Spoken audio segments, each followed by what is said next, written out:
मित्रों, कई लोग इस समय जो लगभग मिनी वर्ल्ड वार चल रहा है, इसमें 15 से अधिक देश शामिल हो गए, जो 12 बताया जा रहे थे, संख्या डेली बढ़ रही है। अभी इजराइल यूएसए मिलके तो हैं, लेकिन नाटो के भी कई देश अब सक्रिय हो गए हैं।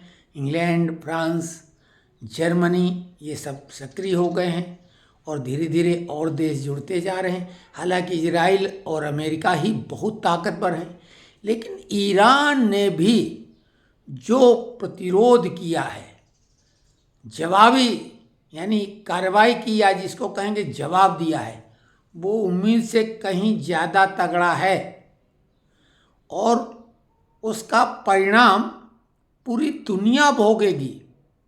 क्योंकि तेल की जो गैलरी समुद्र का, जहाँ से जलडमरू मध्य जो मार्ग कहलाता है, हार्मुज स्ट्रेट, वो एक गलियारा है जो कि ईरान के कब्जे में है और दुनिया का 20% तेल का आने जाने का मार्ग वही है, जो भी शिप निकलते हैं वहाँ से।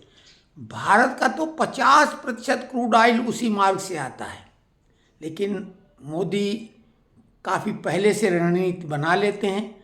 हम लोगों का रसिया से और होगा, मामूली वृद्धि होगी, ज़्यादा घबराने की बात नहीं है, लेकिन ये भारत पर बहुत ज़्यादा बुरा प्रभाव डाल रहा है।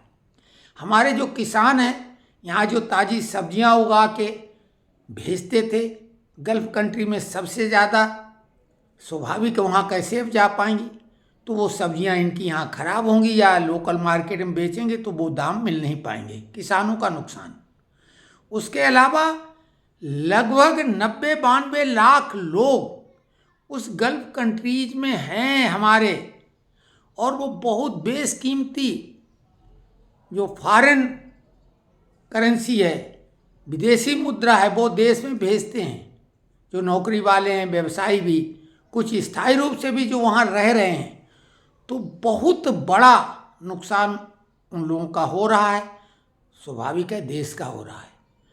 कई लोग तो मौका मिलते ही अब वहाँ से निकल आएंगे, या हो सकता है उनको नौकरी उनकी खतरे में पड़ जाए। तो देश को दोनों तरफ से नुकसान है, नौकरी पेशा और जो वहाँ के व्यवसायी हैं, यहाँ के भी व्यवसायी, क्योंकि किसान सीधे तो वहाँ ये सब्जियाँ और जो खाद्य पदार्थ हैं नहीं भेजता है, वो जिन व्यापारियों के मार्फत भेजता है, उनका भी नुकसान होगा। तो भारत को भी बिना युद्ध में शामिल हुए बहुत नुकसान हो रहा है। और पाकिस्तान चारों तरफ से घिरा हुआ है, तो पाकिस्तान की वजह से भारत में भी दिक्कत होगी। और जो हमारा आधा मोर्चा देश में है, वो तो अकारण ही उनको भावनाएं उनकी आहत हो जाती हैं, और वो कब उत्पात मचा दें, तो उन पे भी नज़र रखी हुई है। बहुत सतर्कता की आवश्यकता है, धैर्य की आवश्यकता है।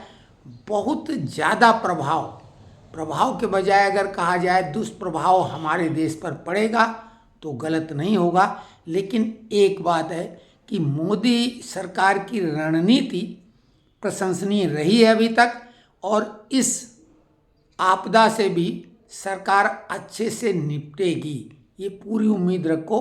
भारत सीधे सीधे दोनों गुटों में इन्वॉल्व नहीं हो रहा है। रूस और चीन भी खुल के सपोर्ट नहीं कर पा रहे हैं, केवल जवानी जमा खर्च। उत्तरी कोरिया भी, तो उनका मित्र देशों में तो ईरान, इराक हैं, लेबनान है। अब उत्तर कोरिया, रूस और चाइना केवल जवानी जमा खर्च अभी उनकी मदद कर रहे हैं, हौसला अफजाई कर रहे हैं।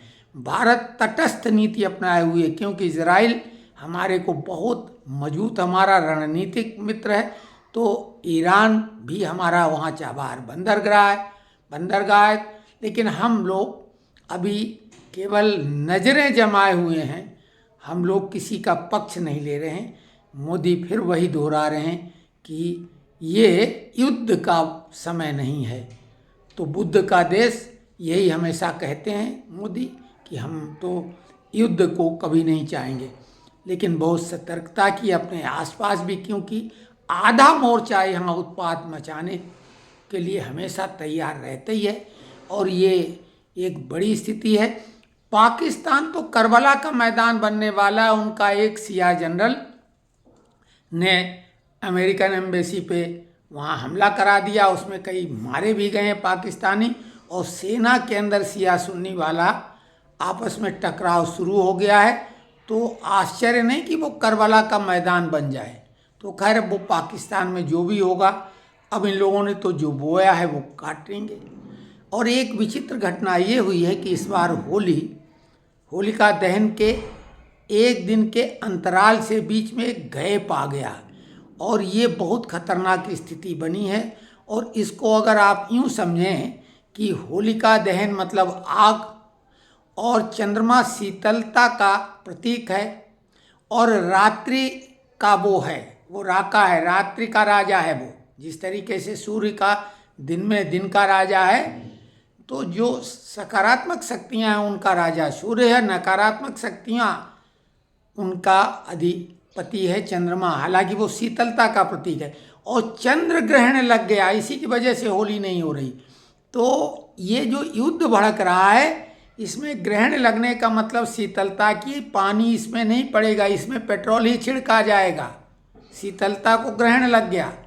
और रात्रि में ग्रहण चंद्रमा, हालांकि ये ग्रहण दिन में लगा था, लेकिन प्रतीक तो चंद्रमा रात का है, और चंद्रमा को ग्रहण लगा है।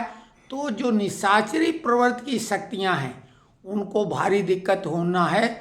और निशाचरों के प्रतिनिधि यही शांति दूत लोग हैं, सब कुछ उनका वही है। वही शुक्राचार्य यानी शुक्र को वो मानते हैं, जुमे को।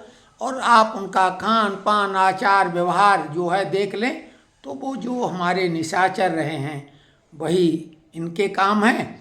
तो बहुत ज़्यादा दिक्कत में पड़ेंगे, ये मैसेज इससे निकल रहा है।